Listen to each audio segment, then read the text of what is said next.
Hello, my love. Hello. Hi, everyone. So last week in Chiang Mai, what happened? Last week okay, well, the big thing is that there was a big Facebook drama involving Lily Oh yeah, and a group that she is the moderator of. yeah. I got accused of being a TERF, Yeah, but that's a whole thing, yeah. and we want to talk about lovely, wholesome things. So we did as a family first. We'll come back to the accusations of being a TERF any day. So the other stuff we did last week is we had a very nice dinner date with some close friends. Mhm. We went to a new restaurant that we hadn't been to before. Yeah, so just up the road in Bong Valley, we'd been to that valley before because there's this nice little horse farm there, and you fell in love with it. Yeah. So this is a little valley. It's 10 minutes from our house. And we live in a very beautiful area of a very beautiful part of the country. So it's already very beautiful around here. Dramatic hills, mountains, cliffs, everything. Lush greenery. Very lush. It's very, very gorgeous where we live, right in the foothills. But this horse riding place is just 10 minutes away down a side road I hadn't been before. And you turn down this road and you kind of don't realize where you're going. And then all of a sudden it opens up into this valley. Something like the Lion King where he looks over the whole kingdom. It's like the clouds and the sun. Yeah, it was just a gorgeous little valley. It was a rainy day, a cloudy day. The clouds were hanging low in the hilltops or whatever. And the valley had this kind of appearance of, it was like the scale of the thing was supposed, it's like when you look at something sometimes and you think it's supposed to be bigger than it is or smaller than it is. Like it looks like something that's been miniaturized. Mm-hmm. I gave the example of like a diorama. Yeah. So it's like a diorama of a valley. Like it's a very small valley, but it looks like a big one. Mm-hmm. So it just has this whimsical magic about it. And then like the white temple perched on the hill and just the little like the rice paddies and the cute little houses. It does almost look like a Disney-fied thing. Yeah, it's so a bit Disney adorable. because there's a huge white temple on the top of the hill. That's just what it's like. Yeah. So just an incredible, so beautiful valley. And that alone was really, really awesome. Yeah. And then there's a horse riding farm there, horse riding camp, where tourists can go and just play with horses and ride horses. And it's kind of like Western style, but Thai style at the same time. Yeah. We've gone a few weeks ago with friends, but then this time we went to the restaurant where they do beer butt chicken. And your trainer told you about it a while ago, right? Before we finally I went to check it got out. told about this restaurant over a year ago by a good friend. And we didn't make it over there for a long time, even though it's only 10 minutes away. So we finally went, and it was awesome. Yeah. It's very Thai style, all outdoors, kind of like a sprawling seating complex with different levels and stuff. And there's a kind of bonfire to the side where they cook the chickens, and you can just watch the fire and everything. Yeah. Very Thai style, but yeah, just great. And it turned out, so we all piled into the car alongside our nanny. And as Kris is inputting into the Google Maps our location where we're going, she's like, "Oh, is that the restaurant we're going to? That's where my daughter works." So our nanny is really lovely. She lives like 10 minutes up the road. She's very local to here and is a big part of making our lives just wonderful. And her teenage daughters love our daughters and they come help out all the time. And it's just turned out without us realizing it that her older daughter worked at this restaurant. Yeah. So we show up and we were suddenly able to see Fiona's second life. We're really flexible with our nanny. And so sometimes because she just lives so close, she has household errands to run. She's been helping us out so much, and staying late in the evenings, coming early since we had the newborn. Yeah. And so to sort of balance that out, she's also been taking Fiona to look after at her house sometimes because, she's got her life to live and admin things to do. And we kind of joke that Fiona has this life that's invisible to us, her whole community, because Nanny still lives in a very traditional kind of village mindset where neighbors help out. She's related to half the people on her street and things like that. And so we show up to the restaurant and Nanny's daughter's there and who knows her, and that daughter's boyfriend is there, and then there's other servers and people who are just dining at the restaurant. And all these people, we don't have no idea who they are, but they see Fiona, our little blonde angel, and they're just like, "Oh, hello, Fiona. How are you doing today?" And I think Fiona has a good sense of stranger danger, Definitely. you know? She doesn't like people she doesn't know coming up to her, touching her. And so if she's like smiling and like inviting someone to pick her up, like, okay, I trust my child that this is like a consensual little human pickup moment. Yeah, That was so funny. I've thought of it like that our 2.5-year-old daughter has like another friend group that we don't really know. And it sounds kind of weird when you put it like that, but it's just because that's our nanny, and our nanny lives nearby in her village, and she brings her there, so she meets people. So it's all very natural, but it means that Fiona knows a bunch of Thai people in that village that we don't know, and they know her. And it's also not uncommon. This isn't the same thing, but it's kind of related. I'll go somewhere with Fiona, and the server will know her. Oh, yeah. Yeah, sometimes it happens, especially around here. Oh, yeah. You know, like, because our nannies brought her around somewhere, and so somebody knows Fiona, and Fiona knows her, but I don't know that person. Yeah. And I guess that would be not typical for who would be back in Canada or America or something, like to think that could be true, but it's just funny how that works out. Yeah. So then, we're there, and all these people know Fiona, and they're all very respectful to us, but Fiona obviously knows them. And it's just kind of funny. She has and that's another thing. Fiona, our daughter, already speaks 2 languages. Yeah. She's not even 3 yet, but she has a whole vocabulary in Thai language and a whole vocabulary in English. And I think her Thai is actually better than her English. And she context switches depending on who she's talking to. Yeah. Which she started doing more than a year ago. Yeah. So with me, it's only English. Unless she gets excited, then she can start blah, blah, blahing in Thai, and I don't understand. And then with her Thai relations, she speaks Thai. Sometimes she's even started translating for you. Uh-huh. I don't even know how she knows. Yeah. But she's clever enough that she's figured out Daddy speaks this language, but not this language. Yeah. It's pretty amazing. So I don't know. Yeah. She already can recite the Thai alphabet, which is pretty impressive. That's fun. And the English alphabet. But yeah, so that's pretty cool. So yeah, that was a great thing. Saw our friends there, new restaurant. Yeah, juggling babies, hanging out, having that little bit of like extra childcare. And it's just so nice, right? Fiona like loves hanging out with April, the daughter of our friends that we went with. And so they're just like walking around, holding hands, exploring the sort of like terrain around the restaurant. And it's just nice to be able to go there and just feel like, there's enough like adults within our party who are directly responsible for the children, but also this kind of nice vibe where you feel like people don't mind children just like wandering around, and everyone's can help out. Yeah, and that's what we want for our kids, right?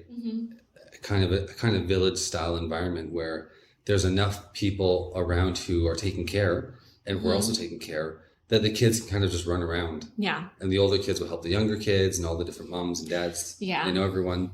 And you can kind of you never stop thinking about your kids, but you can kind of just relax that process, which is always like, where is Fiona? What's she doing? Is she safe? Whatever.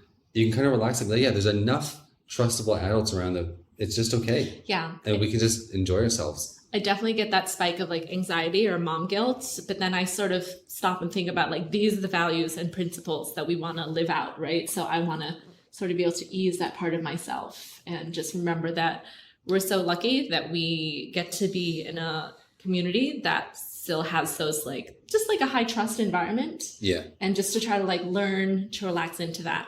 Yeah, Thailand is still, especially northern Thailand, is very much still a high trust society. Yeah. And it's in a way that I can remember in Canada in the 90s growing up. Yeah. We had that. I lived in some small towns, and it was like that. Like, you might go with a stranger to drive you home if you got lost walking or biking, or it just, and adults kind of trusted each other. And there just wasn't all this like hyper individualization. And because we went to Canada recently, last year, and I definitely, we spent a lot of time at the playgrounds, and they're very nice, the playgrounds. But there's definitely this vibe of like, you don't touch other people's kids, and you try to not even engage with them, and everyone avoids your kid too. There's kind of this feeling of like, you don't want to step on the wrong toe, you don't want to be like accused of something. Yeah. And it is like, I remember one moment, there was a little boy younger than Fiona who had climbed to the top of the slide, and he was at the top and he was too scared to go down, and he couldn't climb down the ladder. So he couldn't go down the slide, and he couldn't come down the ladder. He's like 2 years old. He's up there crying. And his parents were sitting at a bench nearby, and they weren't helping him. And I wanted to help him, like help get him down. Yeah. But I just felt like, man, I just shouldn't touch this kid. So Yeah. I kind of just stayed nearby. And Fiona stayed. It's like if he starts to fall or something, I'll catch him. Yeah. But I'm not gonna. Yeah, it's just strange. Yeah. Whereas here, I would very much, I would touch a Thai child. It's like, here, do you want my hand? If you take my hand, then like I will help you. It's up to you, child. And definitely Thai people have no qualms about touching your children and taking your children, and they feel entitled to your children, but in a way that's not creepy. It's just it's just symbolic of the high trust. They like a Thai auntie who's working someplace where you bring your kid. She just assumes that you are okay with her touching your kid, and even picking up your baby and playing with her. And yeah. It's not like that everywhere, of course, right? No. Like if we're here a little bit more in the suburbs, almost rural. If you're in the city, then I think, it doesn't feel like that exact same vibe. No. But so many times here in Chiang Mai, and even when we were in Vietnam, right? Like we're at a restaurant and someone sees that we're struggling now with like multiple children, and they'll just be like, oh, like we have a little courtyard in the back there. Do you want us like to take your daughter, like so that you guys can like finish eating your meal? And just that kind of thing just feels normal and like really sweet. Whereas I would be terrified in a restaurant in America if like Fiona started making noise, so it's like, oh, either we're going to be judged for our child like misbehaving, being a toddler in public, or we're going to be judged for like pulling out an iPad to entertain her while we have a meal, right? So you just like don't do it. A lot of judgment over there. Yeah.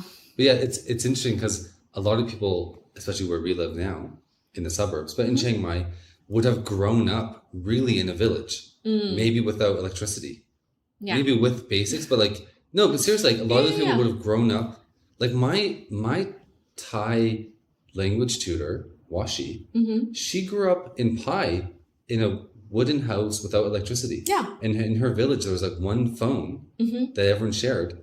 And it was like as basic as you can. But the point is like people would have grown up in a village where everybody knew everybody helped out. You wouldn't think twice about picking up someone else's kid or helping them or being nosy or it just.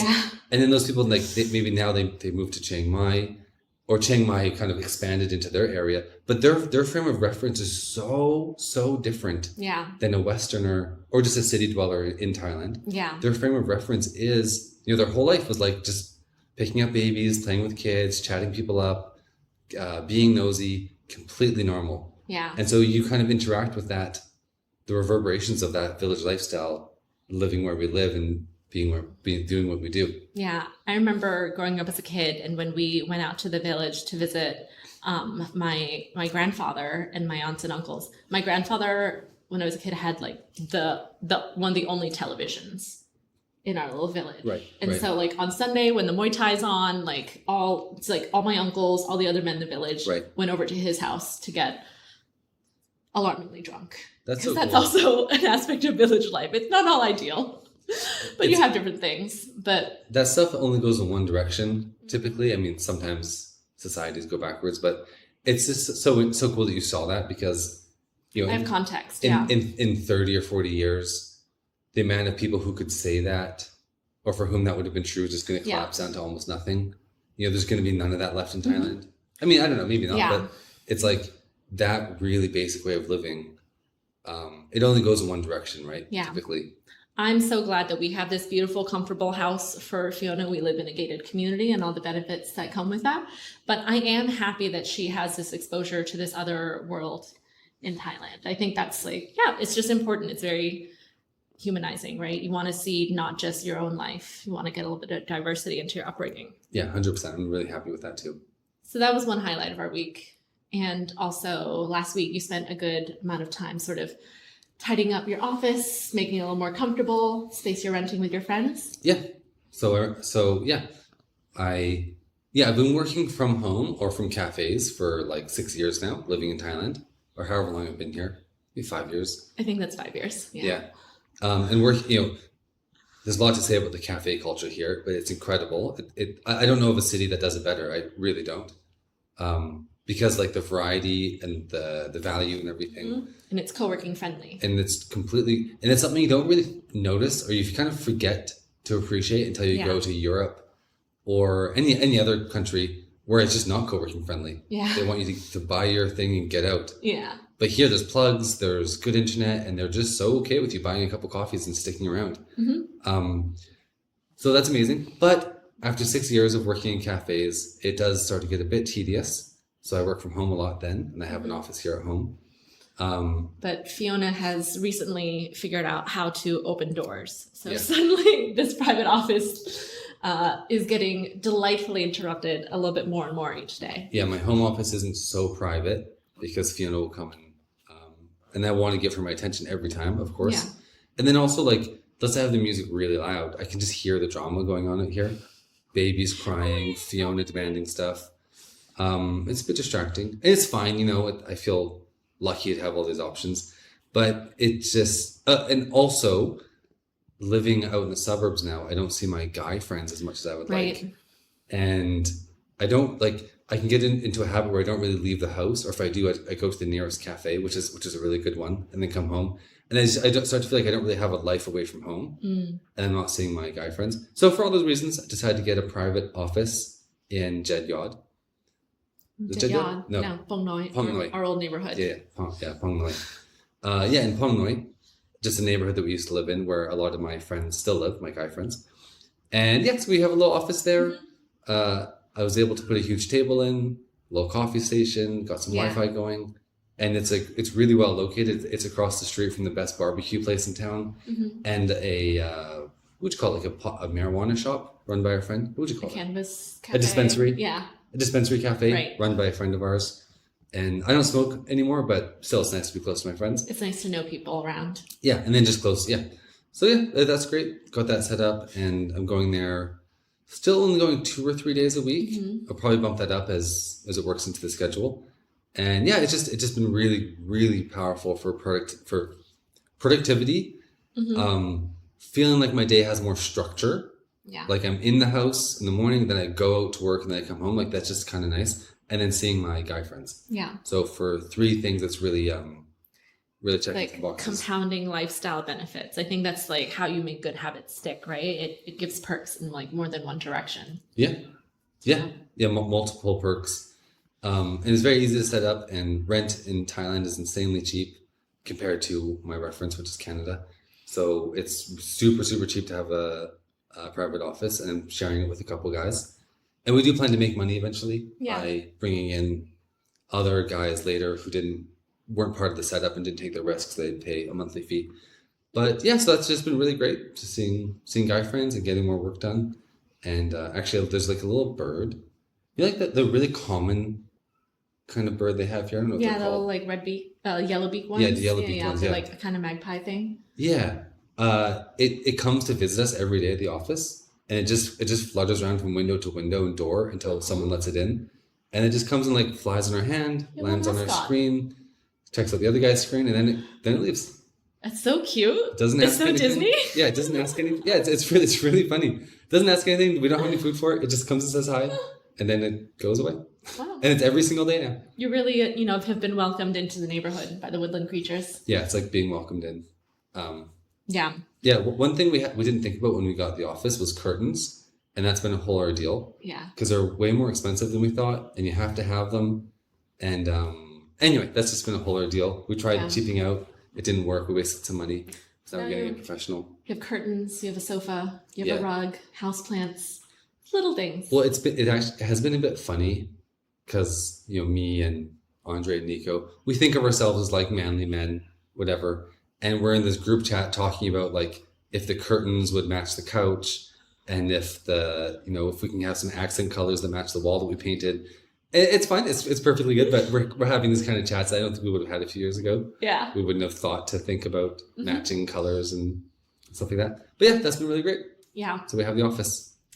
And I've been kind of thinking more, I've felt a lot more excited about working. I feel like I didn't get my brain back the first time around after having a baby until I was like 8-9 months in. Yeah, I can imagine. I feel like we've gotten into such a good flow. Like we both know better what we're doing.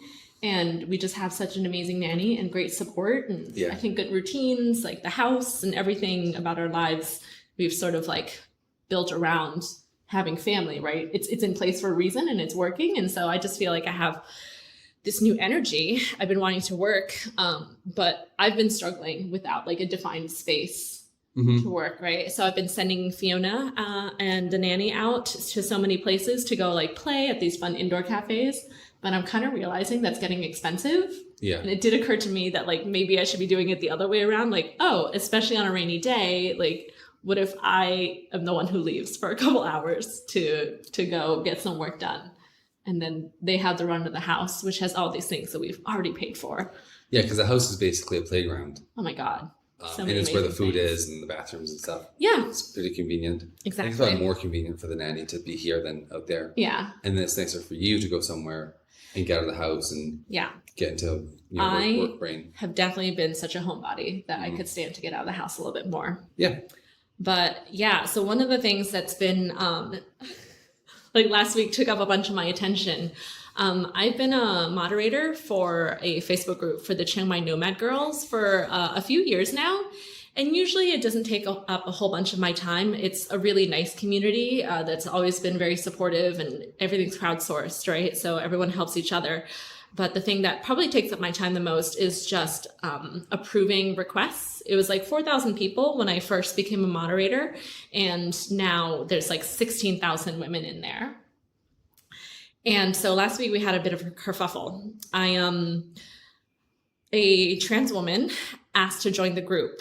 And when I filter the requests, like Facebook gives me a little like filter so that I can choose like if people are like female, male, custom, or unknown, right? And just unless you mark yourself as female, just automatically I just decline all the other requests. And I noticed that we had this request from this trans person. I declined it because that was sort of just my process. And I saw that this person kept requesting. And we asked people to explain why they want to join the group. And they said that like, hey, I want like a supportive community. I find the other Facebook groups toxic. And so I could totally sympathize with that. But with my read, this group for Chiang Mai Nomad girls, you know, I'd never approved profiles for trans people who wanted to join before. And so it's like, okay, like, let's take it to the other like admins, including the founder of the community. Like, you know, I don't want to assume that like my interpretation of that in the year 2024 is exactly accurate, because there's some debate about terms. But immediately the founder of the community was like, no, it's always been really important to me that like women have our own separate safe space. And so we wrote, I thought, a very nice message to this person saying like why we were declining their multiple requests. And then things kicked off very aggressively, very fast. Yeah. Well, we might differ in opinion a little bit about this, but my read of it is that this person was a troublemaker anyway. And they were looking for this outcome, because this is the standard tactic of, I won't say trans people, but of like the sort of trans activist lobby, or the trans activist, you know, population of people who are just activists for that. Yeah. Is they look for tension points like this, spaces which they haven't fully been accepted into yet, and they go for the rejection. Yeah. Because when you get rejected, then you can make a big post, which this person did on their Facebook. Yep. And they tagged everyone they know in Chiang Mai, and they made all these, immediately went to all of these terrible ad hominem attacks and assumptions, without any reference to your explanation to them personally, privately, but why you made that decision. And it's all very well reasoned stuff. It completely reasonable. It's like they don't have to agree, but you weren't saying, I find you ick, and something like, you were like, no, there's all of these reasons why historically we've tried to make this space really just for a certain type of person. So when someone gets that response, when someone is told no so many times, and then gets a very thoughtful response, but then immediately goes on the attack and starts throwing out all these words which have historically worked to smear people and ruin their lives and take away their livelihoods and all these things. Like, I see a bad actor. I see someone who's looking for an opportunity to play the victim, to create a wedge into a community and conquer. I think, you know, you can't say that men always behave a certain way and women always behave a certain way, but you can lean on certain stereotypes and like tendencies. I think typically when a woman feels rejected, they just like, oh, I've been rejected, I'm just gonna like I guess I'll just leave now. But to me, this sort of not respecting a boundary actually kind of felt, not womanly in a way. So I think that was sort of an intuition I sort of had about this person without knowing them. And again, we're in Thailand, right? And so there's this very interesting phenomena that we have here. I grew up with people of that were not conforming to their sex, right? Yeah. And here we have like gatoy, ladyboys. The polite word is petisam, like literally the third gender. Mm-hmm. And so that's the context in which like I grew up and like learned how to see these people in society. And I was raised to be polite and considerate of people. Yeah. And so for me, typically like I would use like pronouns. Like if someone presents as a woman, I would use female pronouns, even if I know that they're like gatoy or whatever. And just be polite. It's easy. Yeah, let's just pause for a second and dwell on that, because it's not a problem here, right?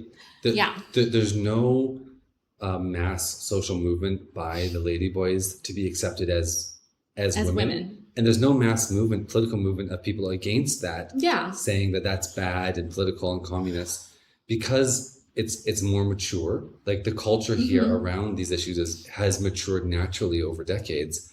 Hundreds of years. Okay, hundreds of years. And it's not a political movement on either side. Mm-hmm. And so it's just okay. As far as I can tell, sure, there's going to be some bad actors, but it seems like everybody at a statistical level is just okay with those ladyboys. Happy for them to have to address them how they want, treat them as women when they're out.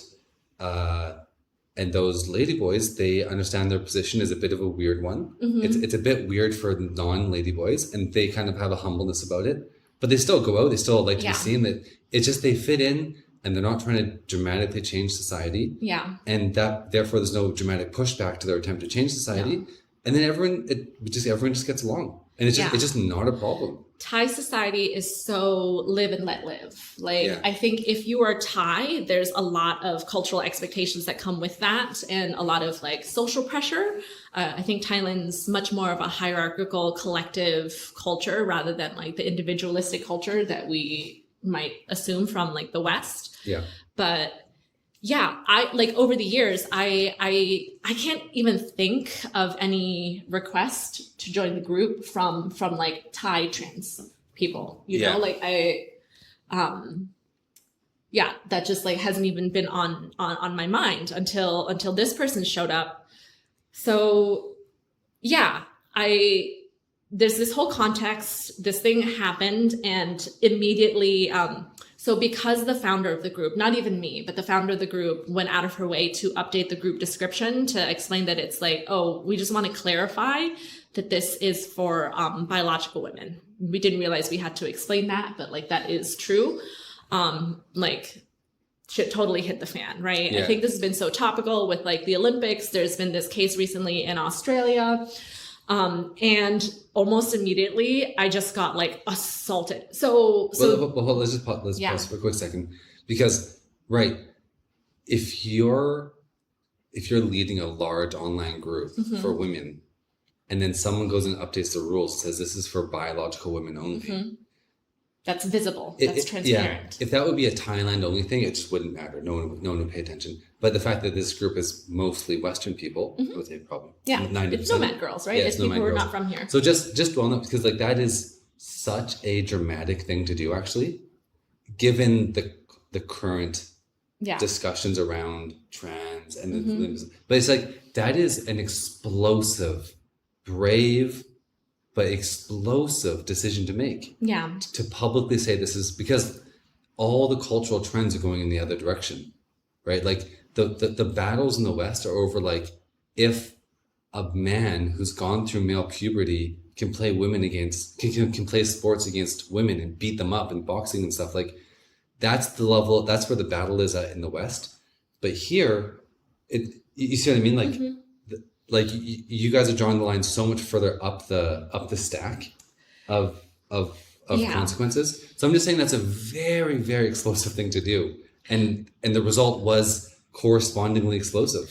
I would have just declined that person, written them the polite message, and then just gone on with my day. Yeah. But it was the founder of the group who thought it was important that we update the rules. But she's currently on the other side of the world. So honestly, like timeline of this, like she updated the rules, probably like went out, went to bed, and then like the whole storm happened. And so I'm basically here dealing with the fallout. And I don't think it's in my nature to draw a line in the sand like that. That's the Thai part of me that's like not very confrontational. Yeah. But once that was happening, especially since people started immediately like going to the name calling and like the ganging up and the bullying, I was not okay with that. And this is something that like we've discussed, right? This is something that I've thought about and tried to think rightly, like as like how should my highest self behave in this scenario? Because I want to be compassionate to people, but I don't want to immediately default to inclusive. Like that's not actually one of my higher order values. Like I think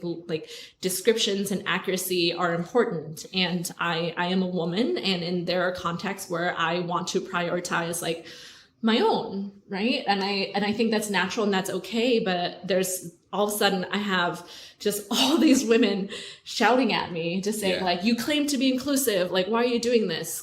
Saying like trans women are women. If you say otherwise, then you're a transphobe. Like, how can you be so transphobic? How dare you be transphobic in Thailand? Like, blah, blah, blah, blah, blah. So many comments. And so I immediately start going, I guess you told me it's called effort posting. Yeah. Yeah. Well, yeah. Like effort posting is when you really put effort into a post. Mm-hmm. Usually it's used when someone makes a low effort post, like a ad hominem You're attack, a TERF. and then you put a lot of effort into the reply. I would say almost naively thinking it's going to reach them, like reach their low effort ad hominem thing. Yeah. So effort posting is when you really make an effort. Yeah, so it was very interesting, and I got a lot of judgment. But as a moderator of the group, where we've always had very high standards for the community, I really wanted to apply that to myself, right? Okay, I'm clearly in a position where I have the upper hand here. I have power. Like I can mute people, I can ban people, I can close the comments. You know, I am just a leader in this group. I have more power and authority, but I didn't want to abuse that, you know, because it's like I think there is a way to debate politely. And I totally understand that if someone doesn't agree with like what I say, that they have a right to voice that. And people were saying like, hey, we want to have our own inclusive group. And so I'm like, okay, that's awesome. Like, I'm not against this trans woman having a safe and supportive community. It's just not going to be this one. Yeah. So power to you. And you even made a group for them. I did, because I was so frustrated. I was like, everyone is just like taking a huge dump on us and wanting to criticize us. Like, why are you not doing something productive? Like, this group does not belong to you. This entitled behavior is not going to fly. You don't just get to use this group and hijack this platform that other people built. Yeah, you had people making polls suggesting that you have a poll or a voting system. And if you get the majority, that they would change the rules. And you were like, no, that's not how this works. This isn't a democracy at all. We exclude all men, for one. So like this isn't an inclusive group. You can't vote your way into including men or something. Yeah. I had someone basically say like, it's not up to you. You're not the gatekeeper of whether trans women have access to support and community. And that was such a bizarre comment to me. It was like, I'm not the government. Like, I do not have like the monopoly on resources and support. I am literally a gatekeeper. I'm the person who looks at every single request and says like, yes or no, do you get to come into this gate? And so it's such a bizarre comment, but like, I think people believe these things so strongly. And I think most people, you know, I like to lean on, you know, I just want to trust everyone and believe that they have good intentions. And I do believe that there are people who really believe that they're like fighting on the side of good and justice, and that's where they're coming from, and that's why they're so passionate. But I don't have to agree with people just because they think I'm wrong. And I certainly do not have to put up with like being insulted, being like mutinied against in my own group. And so I think we have sort of expectations because of like democracy, right? How things should go, Yeah. which were not appropriate to this context of a private group managed by specific moderators and admins who have privileges granted by the technology. Like it's different from it. This is not the sphere for activism. Well, but that's, I think that's actually totally wrong. Oh, okay. It is the exact sphere for activism. And that's why these people, these types of actions get so many victories, because making a request like that, which seems so reasonable actually. Yeah. And it's like one person coming in your group who self-identifies that way, it probably isn't going to hurt anybody. No. So they can they can hyper focus on one logical framing of that to make you seem ridiculous and mean, and force open the floodgates, and then to blow up your group. That is actually a good venue for activism. Yeah. So I actually disagree. Like, and I don't think their model is democracy, because you can't get anything done with democracy, or just it's very hard. Like an American context. No, but even that, I think the model is more just pure activism. Yeah. It's this idea that you can go in somewhere and be really loud and really mean, and sort of like go after someone's reputation to force them into complying. Yeah. And that is I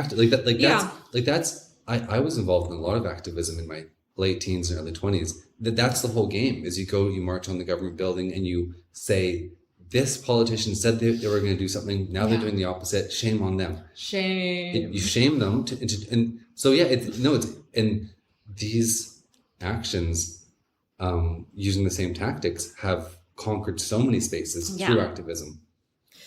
Yeah, it's very interesting. I do think women are in our culture, we we police each other's behavior, right? It's kind of a normal thing to be expected.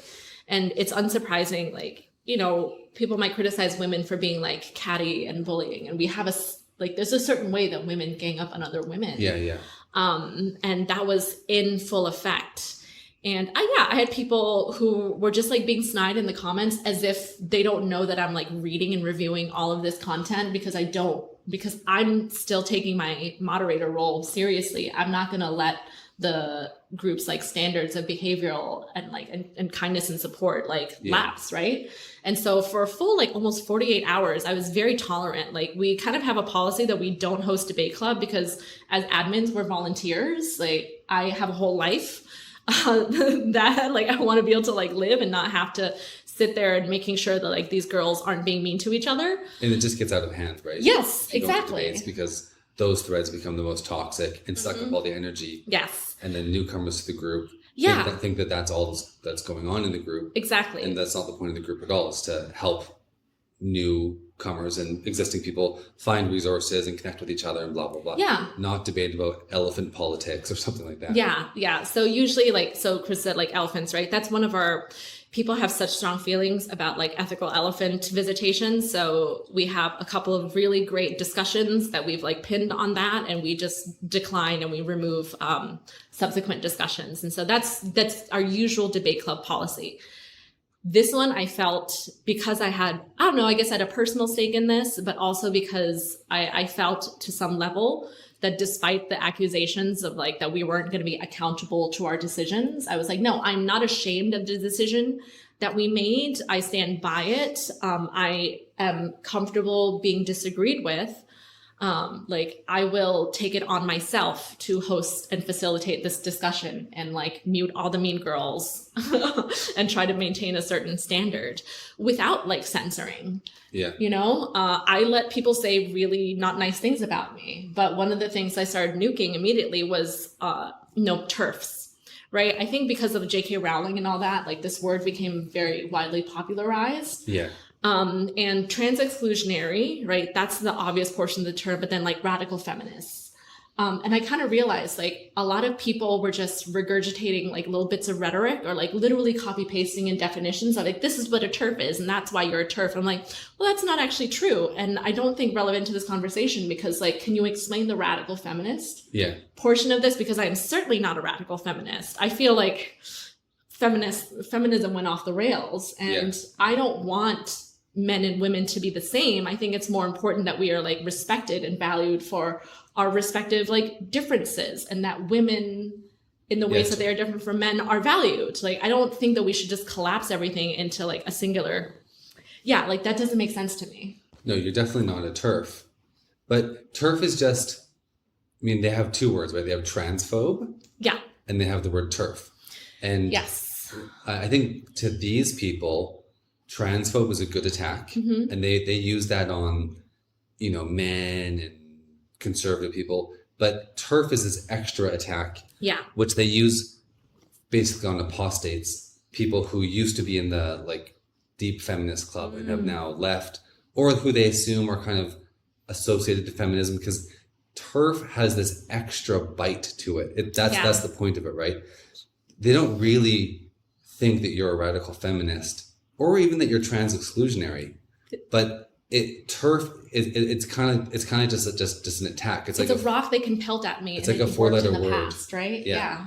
And as a woman, as a modern, you know, urban woman, you're supposed to be shaken to your core when a bunch of other women, modern liberal women, call you a TERF. Like that's the whole point, right? You're supposed to get shaken to your core, become introspective, learn, and do better. Like that's the point. Do better. Educate yourself. Whereas that wouldn't work on, let's say, a conservative man. So that's why they use the word transphobe. Yeah. Because but it's just a different tactic. So TERF is like the meanest thing they can say. Yeah. And it's mean, but it's designed to have this instant gut punch for you and make you really question yourself. Yeah. It didn't work, I think, because, you know, this is not the first time I'd been exposed to this sort of drama and these ideas. And so I had a very strong internal compass, and just the knowledge that like, I am not doing this from a place of hate. To exclude people is not to hate them. Well, why don't we just cover some basics? Yeah. Like, first of all, because a lot of people would be confused, why not let this person join the group? Like, in the simplest terms, like why did you find that unacceptable? I think, and people ask me that, and I try to genuinely honor them. I think if it had been a couple years ago and we weren't living in this like climate of like woke activism, and especially to see how those ideas are being imported from like Western Anglo contexts, and they're trying to like dominate the conversation in other cultural contexts, like in Thailand, I wouldn't be so concerned about it, because I'm not concerned about individual trans women coming into the group. Especially not in a sea of like 16,000 people, right? And when we have bad actors, I have the moderator tools to reject them once they become a problem.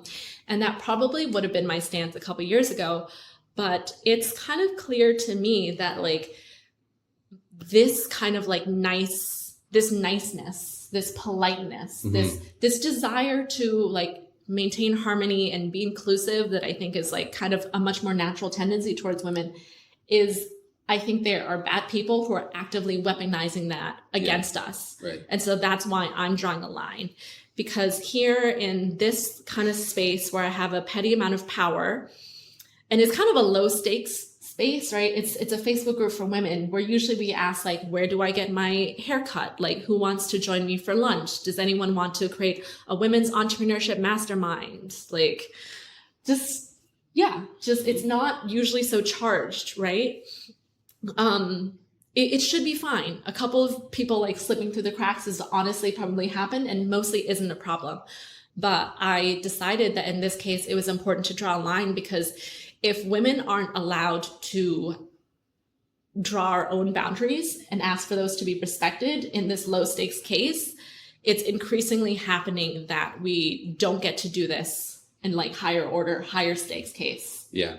And so that was my explanation to the group. That's the explanation I'm presenting here. And I do believe that. I am concerned. Could I say like, because a lot of people said to you, you know, in those threads, like they said to you, like, you know, there's a lot of trans people in the group already. Yeah. What are you going to do? Check everyone's genitals? Yeah.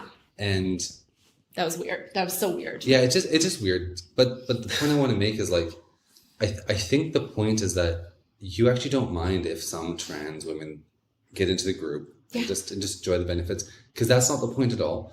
The point is, it's something about when you're right to define the rules of your group are publicly challenged, and Yeah. you're expected to change the rules and obey, like that's where the actual tension is. So Yeah, it's you're not that right. you actually mind someone coming in the group and benefiting. It's actually, you don't mind, none of the other moderators mind. Yeah.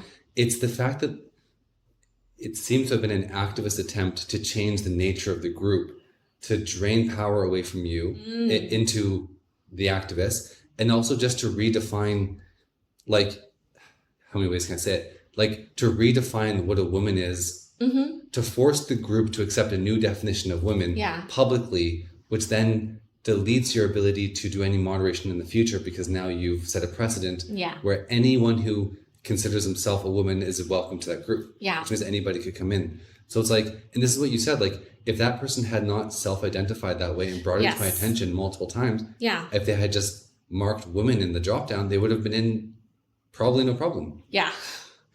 So it's the fact that I think you detected that there was an assault on It was a boundary test. It was a boundary test on your group. Yeah. And that's why you had to draw the line there. Yeah. It wasn't personal to this person, although they were an activist who triggered it. It's not personal to any individual person. It's like anytime someone comes and tests the boundaries of your woman's safe space, your safe space for women, your platform for women, that's actually the moment to push back. Yeah. And, you know, it was interesting because if I just listened to, if I cared most about the volume and intensity of signaling, then I should have backed down, right? Yeah. Which I think a lot of people would just behave that way. That's why those tactics work. Definitely. But I strongly believe that there was a silent majority. And even if the silent majority was not actually in agreement with me, I was like, you know what? I am one of the people who gets to make a rule for this group. And so like I am authority and I believe that that should be respected because that's also rules for life. Right. Yeah. But I actually had so many women, like messaging me. There were definitely women who, whether they agreed with me or not, defended what we did. Because they said like, hey, these are the rules. Let's be like respectful to the admins and not like insult them. Just excluding trans women, it does not make you transphobe. So there were people who were like on my side. Yeah. And so that was like nice to sort of see and not like feel so alarmed because my nervous system is all like riled up. I'm like, they're trying to shame me. They think I'm bad. My good girl programming is like coming to the fore. I just want them to like me so much. But I had women messaging me behind the scenes, just really saying like, thank you so much for doing this. Like I'm scared to jump into the comments and voice my opinion because I couldn't withstand the attack. Yeah. So I really honor you for putting yourself out there. Yeah. And I also had women who were saying like, hey, myself, like a lot of other women have been in abusive relationships in the past. I still have PTSD about this. And this is like one of the few groups in Chiang Mai that I feel comfortable participating in. Thank you for protecting this for me. And then also like, you know, at some point I decided like I'm done hosting debate club and people who clearly were telling me that they would not respect like the rules of the group. I was like, that's fine. I've left this conversation up long enough. You have created your own more inclusive groups that align with your values. Like, please, with my blessing, go have joy and be inclusive and support one another there. I was like, okay, I want to get back to the focus of this group. So I just nuked so many conversations. It was like playing whack-a-mole. But then I was glad I did it because then we had this post from this woman who's like, hey, I'm married to a Thai man and we're getting separated and I'm worried about my legal rights as a parent. I'm just like, oh my God, this is actually like the thing that we're around for. Right. This is a woman who is concerned and has like a unique experience defined by her legal status that like we can be her people now and like show her support. And it just much more important and aligned with the mission of the group. Yes. To be there for that woman than to waste everyone's time or have everyone's time get wasted by a couple of angry activists. Yeah. Definitely. So, you know, it's important to me that what goes on in this group is good. And I do hope that I've been able to like maintain a line in preserving the privacy of the group because that's also one of our like standards. I'm very much generalizing. But yeah, I guess it's worth testing that line here because it's part of a larger conversation that I think is really important. And yeah, just really shines a light on what it's like in Chiang Mai sometimes. It's Yeah. sort of like where we live in between cultures. I certainly live in between cultures with like balancing my Thai heritage and my Americanness, and how that plays out sometimes. Well, something I said to my guy friends when I was talking about this, or I was just musing on this, is like, Yeah. if this was so difficult here in Thailand, where you don't have a corporate career that can be threatened or something, right? And neither do I. And we're very insulated from the consequences of having these opinions, these values. But it was still very, very hard. It took a lot of your time, and it was emotionally difficult. I couldn't sleep that first night. Yeah. And I was just thinking to myself, like that pressure in the West against people who have so much more to lose because they're embedded in a culture that expects one way of believing from them. Like that's why, you know, Hollywood has produced all these terrible trash woke movies, and the video game industry is just getting wrecked now. And so many things have been destroyed by activists, and not just with the trans stuff, just activists coming into what used to be a functioning system and just kind of trashing it by forcing their values, their minority values onto that organization. Because people go into a company or they go into a shareholder meeting or something like this, and they put these kind of tactics on the decision makers. And you could withstand it here in low stakes and where you don't have a corporate career, neither do I, and we're insulated. But someone who did have those stakes and was put under the same pressure and was being called the TERF and was being publicized, I can see how it would be almost impossible to, and I'm thinking about the Weinsteins, the Dark Horse Brett podcast. and Heather Weinstein, like they were at this college, and I think everyone knows the story at this point, but they just said no at some point to some crazy woke expectations that were being put on them by the students about white people not coming to school on certain days as kind of weird cultural, just strange stuff. And they said, no, that's not aligned with our values, and we don't think that's good for the school, and you guys can do it if you want, but we're not going to do it. Yeah. And because of that, it got to the point where they were being chased around campus by students with baseball bats. The university president was held hostage in one of the conference rooms. The cops were told to stand down, and they told Brett and his wife that they couldn't protect them, and they had to leave that job and start a podcast. Like, that's how crazy it gets for people when they don't just bend the knee and kneel to these expectations. Yeah. And it's like those students were insane, but no adult would stand up to them. And then those guys lost their career and they're doing fine now. But just saying that pressure is really real. The ability to cancel people. Yeah. And it's like the fact that this wasn't just a small thing. Like you said, no, the person posted, some people were like, oh, that sucks. And the fact that this drew hundreds of comments, hundreds, it drew so much attention. It really just points to something's going on. And we're not going to diagnose the whole thing right now, but that was really brought to my attention. Yeah. Like I never really understood before why so many companies get taken over and other organizations get taken over. And it's like, I feel like I understand much better now. Yeah. The kind of personal pressure that gets put on people. So I'm proud of you for sticking up to it.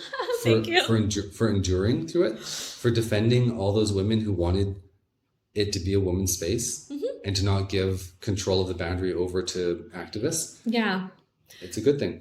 Well, I feel like one of the fundamental values of our marriage and our family, right, is that we want to be values living people. We talk about it. We just try to take in a lot of ideas, speak to people who share our values, might help to test them. And yeah, this is a really interesting moment to just be like, okay, who am I? And what kind of example do I want to set for myself, for my community? Something else I said to you, right, is that you defended your values in a way that most keyboard warriors will never actually get to. People who spend all day on Twitter and post and get in these fights, but they don't have any actual power. Right. And they don't really have any stakes. But you had power and you had stakes, and you just conducted yourself in line with your values, with what you thought was best for you, your family, and this community that you're leading. Yeah.